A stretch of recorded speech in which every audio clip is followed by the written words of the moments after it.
Halo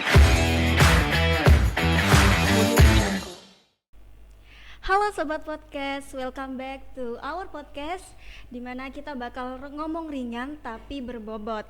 Nah, kali ini kita akan membahas topik yang sangat penting di tengah-tengah kondisi perekonomian yang ya tidak stabil lah ya.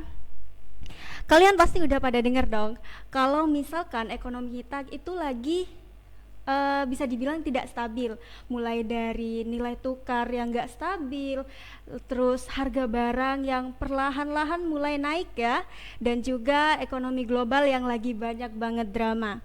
Nah, sebagai anak muda tentunya kita gak cuma bisa duduk diam sambil nunggu cuan dong. Pasti kita harus mikir ke depan gimana caranya supaya keuangan kita bisa lebih aman dan bahkan bisa lebih berkembang. Untuk itu saya gak cuma sendiri aja, di sini saya bersama moderator yang luar biasa hebatnya. Silakan Ibu Ida Subaida SEMSA, boleh perkenalan diri terlebih dahulu. Oke, terima kasih Reva. Selamat siang Ibu. Oke. Ya, saya Ida, tadi sudah dikenalkan oleh Reva ya. Kebetulan sebagai dosen Fakultas Ekonomi dan Bisnis di program studi manajemen. Siang ini diajak ngobrol katanya oleh teman-teman BEM. Oke, nah teman-teman, Ibu Ida ini bukan hanya sekedar dosen loh, ternyata beliau ini juga merupakan pembina pada UKM baru, yaitu UKM Studi Investasi dan Pasar Modal. Nah, ini sangat berkaitan sekali dengan topik kita hari ini, di mana kita akan membahas tentang investasi dan kenapa sih anak muda itu harus sudah melek keuangan, dan kenapa sih anak muda itu harus sudah mulai investasi. Ya, betul ya. Jadi saya selain dosen juga dipercaya untuk mendampingi teman-teman di UKM baru, namanya UKM Studi Investasi dan Pasar Modal. Selain itu juga saya seorang investor dari beberapa tahun yang lalu. Kebetulan investornya adalah investor saham, Reva. Kalau tadi pertanyaannya, harus enggak sih anak muda melakukan investasi? Iya, harus gitu ya. Kira-kira kalau menurut Reva harus tidak? Reva sebagai anak muda nih. Iya. Kalau saya sudah tidak muda lagi. Oh iya, tentunya sebagai anak muda seharusnya kita sudah sadar akan dunia ekonomi yang sedang tidak baik-baik saja. Jadi kita harus pegang harapan terhadap diri kita sendiri, karena kalau kita sudah tidak peduli, nanti di masa depan mau bagaimana. Jadi menurut saya sangat penting sekali investasi, tentunya untuk anak muda, Ibu Ida. Betul, apalagi sekarang mungkin bagi teman-teman mahasiswa ya, ini mungkin waktu yang tepat untuk memulai begitu ya, di saat mungkin kegiatannya kuliah, organisasi, tapi selain itu juga bisa menyempatkan diri untuk di awal mungkin bisa memahami dulu kira-kira sisa sangunya begitu ya, uang saku dari rumah mungkin mau diapakan, bisa mengenal dulu produk-produk investasi yang banyak sebenarnya di sekitar kita, Reva. Tinggal memilih saja.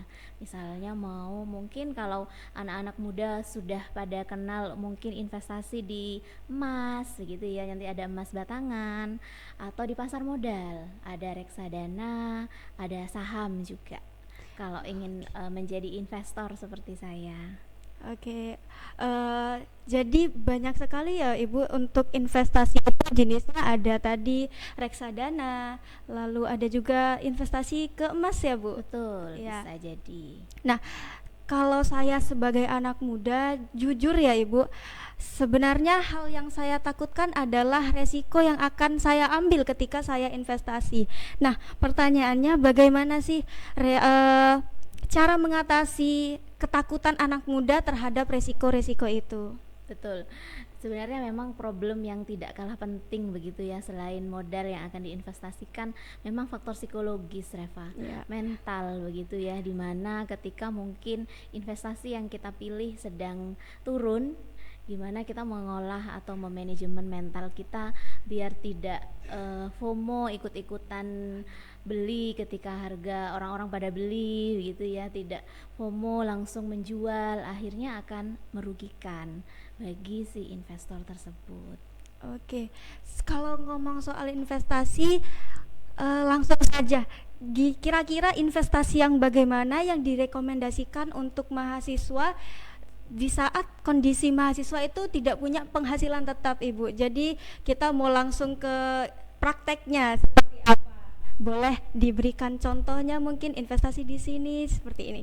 Ya, karena mahasiswa tadi Reva sampaikan belum ada penghasilan Iya. begitu ya, jadi memang tidak ada modal besar yang akan diinvestasikan, maka mungkin bisa menyisihkan begitu ya, karena kalau menurut saya investasi itu perihal menyisihkan bukan menyisakan, karena kalau mau nunggu menyisakan itu nggak akan ada sisanya, Iya, begitupun saya begitu ya. benar sekali. Jadi mungkin bisa disisihkan dari uang saku teman-teman mahasiswa yang memang dari itu satu-satunya mungkin atau utamanya begitu, yang nanti bisa tidak harus dengan nominal yang banyak dulu begitu ya, tapi konsisten, misalnya mungkin 100.000 per bulan atau nanti naik menjadi 300.000 per bulan, 500.000 per bulan. Saya pikir ketika itu sudah jadi habit, maka akan lebih mudah untuk nanti ditambah nominalnya.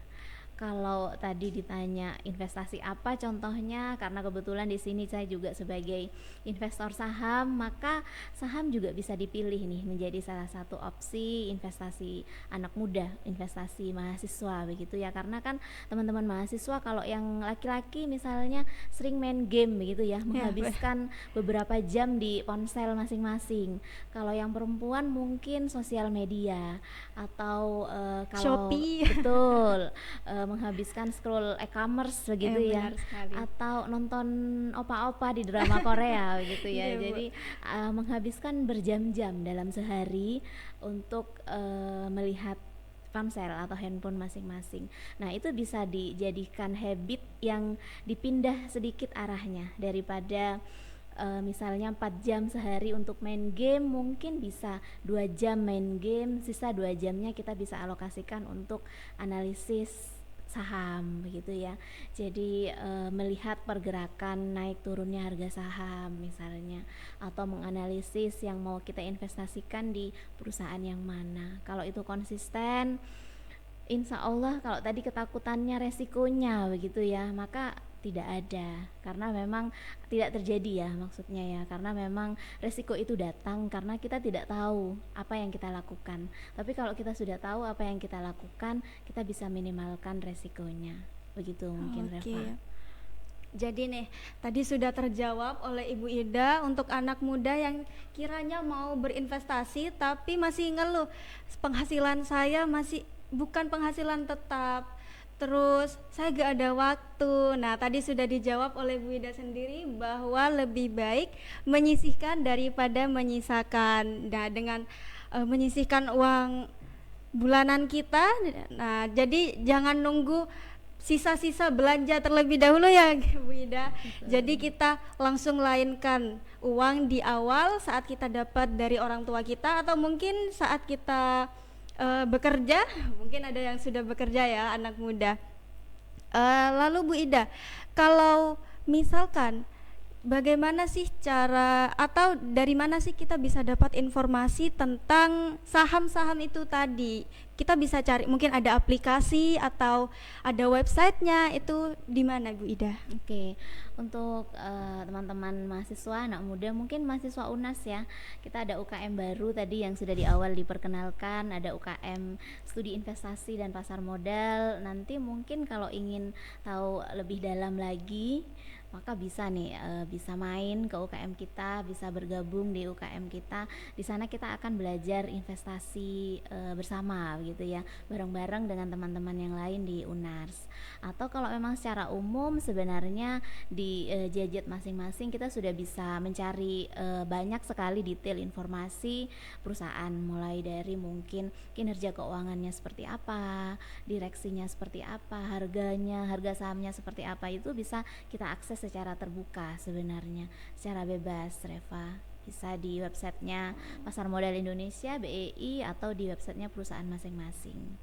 Oke, berarti website yang terpercaya itu BEI ya, Bu? Betul. Bursa Efek Indonesia. Indonesia. Nah, buat teman-teman nih, kalau misalkan mau cari informasi tentang pasar modal, investasi, terus saham yang cocok untuk kita investasikan, itu bisa kita cari di website, atau khususnya nih untuk mahasiswa UNARS bisa ikut bergabung di UKM terbaru, yaitu UKM Studi Investasi dan Pasar Modal.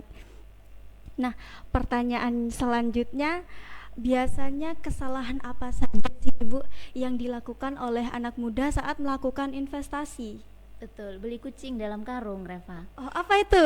Iya, jadi tidak tahu apa yang dibeli, FOMO, ikut-ikutan. Itu Oke. saya bilangnya beli kucing dalam karung. Tapi kalau kita sudah tahu produknya, kita tahu apa yang kita lakukan, akan diminimalkan resikonya. Tapi bukan berarti investasi nggak ada resikonya ya. Pasti ada resikonya. Di mana ada return, di situ pasti ada resiko yang mengikuti. Cuma asiknya begini, saya bilang asik begitu ya. Asiknya investasi saham itu begini, karena kita yang bisa kendalikan semuanya. Saya bisa milih semuanya, saya bisa jual kapan, saya bisa beli kapan, saya yang manage gitu. Jadi asiknya semuanya ada di bawah kendali investor begitu. Oke, berarti kita harus paham terlebih dahulu tentang apa sih yang kita investasikan. Jadi kita punya kendali atas hal yang kita miliki. Berarti kalau FOMO itu apakah hal yang baik atau yang buruk, Ibu? Karena kemarin saya sempat baca ada statement yang menyatakan seperti ini. Harga emas mulai naik. Generasi Z mulai berbondong-bondong membeli emas, dan netizen sebut itu adalah FOMO. Nah, bagaimana sih pendapat Ibu tentang statement ini?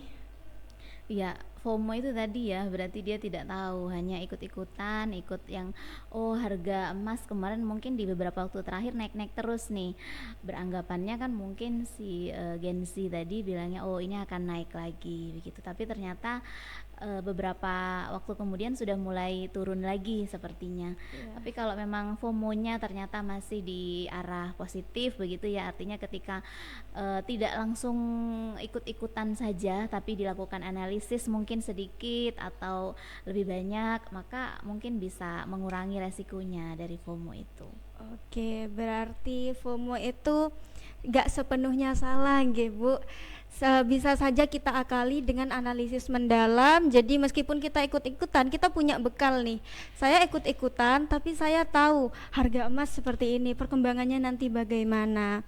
Nah, kalau begitu kita mulai ngobrol-ngobrol santai nih tentang pengalaman Ibu setelah berapa lama menjadi investor, Ibu? Kurang lebih 5 tahun. Wah, luar biasa. Kurang lebih 5 tahun Ibu Ida sudah menjadi investor. Kalau boleh tahu itu di bidang apa, Ibu? Saya investor saham, jadi memang dari awal sampai sekarang hanya di saham. Untuk instrumen investasi keuangannya hanya di saham saja, Reva. Oke. Kalau boleh tahu dari 5 tahun itu berapa sih keuntungan yang Ibu peroleh? Wah, ini kisaran aja Ibu. Mungkin di luar ternyata lumayan ya. Kalau ditanya return atau keuntungan dari saham itu memang karena high risk high return ya, jadi saham ini merupakan instrumen investasi yang cukup besar resikonya. Nah, karena cukup besar resikonya, maka keuntungannya juga besar. Jadi mengikuti dari resikonya. Kalau mungkin dibandingkan dengan produk-produk investasi yang lainnya seperti mungkin deposito atau mungkin obligasi, mungkin lebih besar keuntungannya di saham, tapi resikonya juga lebih besar. Kalau di saham mungkin bisa dapat sampai 15% atau bahkan lebih dari itu. Lumayan sekali 15% itu ya teman-teman. Kalau misalkan resiko, Ibu pernah mengalami kerugian tidak setelah 5 tahun berinvestasi itu? Ya, karena saya investor begitu ya, jadi tujuannya memang melakukan investasi. Jadi memang ketika sahamnya ini pasti naik turun, saham apapun pasti tidak akan tetap diam di tempat begitu ya. Jadi dia akan mengalami naik atau turun. Tapi karena memang tujuan saya investasi untuk jangka panjang, meskipun nanti turun ya saya biarkan saja. Jadi sebenarnya kerugian itu kan ketika harganya turun lalu dijual, sehingga kita akan mendapat hasil penjualan itu lebih kecil daripada uang yang kita belikan saham di awal. Tapi kalau ternyata sahamnya turun tapi kita hold, kita tahan, tidak dijual, itu nggak jadi kerugian begitu bagi investor. Oke, jadi meskipun Bu Ida ini pernah atau tidak? Tidak ya, Bu? Sahamnya pernah turun, tapi tidak cut loss. Cut loss itu merealisasikan kerugiannya, Reva. Jadi tidak saya jual. Nah, meskipun sahamnya itu mengalami penurunan, tapi sebagai investor yang bijak tentunya tahu dong apa sih hal yang harus dilakukan. Nah, salah satunya yang dilakukan Bu Ida adalah dengan menahan saham tersebut, nunggu harganya naik lagi baru kita jual. Nah, kalau misalkan Ibu, jika diberi perbandingan antara investasi saham dan beli emas perhiasan atau antam, itu lebih aman yang mana? Kalau aman, karena resikonya memang lebih kecil di logam mulia, berarti memang lebih aman di logam mulia. Cuma ya tadi keuntungannya berarti mengikuti resikonya, Reva. Oke. Wah, ternyata untuk memulai investasi itu gak cuma kita bisa beli saham aja. Mungkin kita kurang paham, mungkin kita terlalu malas untuk searching informasi di website tentang investasi. Kita bisa beli logam mulia kalau mau aman. Tapi sebagai anak muda tentunya bisa menepis dong perasaan dan sifat malas itu, karena kan kita sedang bergantung ke diri sendiri. Nah, lumayan sudah bikin pusing kepala atau tidak, teman-teman? Nggak jadi ringan ya, Reva ya, jadi berat ya? Nggak, jadinya sedang-sedang aja, Ibu. Jadi untuk itu teman-teman, mari kita mulai melek keuangan, jangan tutup mata lagi kalau enggak nanti ini baik-baik aja, enggak kok nanti ada orang tua saya. Ini hanya untuk orang-orang yang punya backingan ya Ibu. Tapi untuk orang-orang yang mandiri, dan semuanya diharapkan mandiri. Nah, tentunya kita harus sudah mulai melek akan keuangan dan paham apa itu investasi, lalu kapan sih kita mau investasi. Terus teman-teman di luar sana, bukan cuma anak muda ya, gimana nih orang-orang dewasa sekalipun kalau misalkan nonton video ini gak usah merasa terlambat, wah ini sasarannya untuk anak muda, saya udah berumur. Jadi jangan seperti itu, kita bisa atasi keterlambatan itu sedini mungkin. Mulai dari sekarang aja kita cari yang aman-aman dulu, lebih baik menyisihkan daripada menyisakan. Nah, mungkin Ibu ada pesan untuk anak muda di luar sana terkait isu terkini ekonomi Indonesia yang sedang tidak baik-baik saja, silahkan Ibu. Betul. Ini juga menjadi bisa salah satu opsi ya untuk anak muda, nanti mungkin bisa jadi tujuan selain nanti kalau sudah lulus ingin jadi apa begitu ya, selain bekerja, berwirausaha, mungkin investor bisa jadi salah satu pilihan. Jadi ini karena tidak hanya untuk melatih menabung, melakukan investasi, tapi juga akan memberikan keuntungan. Jadi mungkin keuntungan dari investasi bisa sama dengan gaji ketika sudah bekerja begitu, bisa jadi tambahan. Kalau ada yang double, kenapa single begitu ya. Kalau ada hal lain yang bisa menguntungkan selama masih itu tidak melanggar peraturan atau ketentuan, bisa dilakukan oleh teman-teman mahasiswa atau anak-anak muda lainnya. Karena kan pengangguran sudah di mana-mana begitu ya, kita bisa sekali ciptakan sendiri. Selain berwirausaha sesuai tagline kampus kita, bisa juga jadi investor. Oke, benar sekali. Nah, tidak terasa ternyata kita sudah ngobrol-ngobrol sekitar berapa ini? Lama, lumayan lama. Dan saya akan tarik kesimpulan dari percakapan kita dari awal sampai akhir bahwa investasi itu bisa dimulai dari usia muda. Dan untuk meminimalisir ketakutan para anak muda nih tentang resiko-resiko yang mungkin terjadi akibat investasi, solusinya adalah analisis. Banyak-banyak membaca, banyak-banyak mencari informasi tentang kenaikan saham, tentang harga emas. Nah, jadi banyak-banyak literatur lah intinya. Dan kita khususkan, kita undang kembali kepada seluruh mahasiswa Universitas Abdurrahman Saleh Situbondo yang mungkin tertarik nih dengan topik investasi dan pasar modal, boleh ikut bergabung bersama Ibu Ida di UKM terbaru, yaitu UKM Studi Investasi dan Pasar Modal. Nah, untuk teman-teman jangan lupa nantikan podcast selanjutnya dari BEM Fakultas Ekonomi dan Bisnis, dan dari kami terima kasih, sampai jumpa. Boleh lambaikan tangan ke kamera Ibu?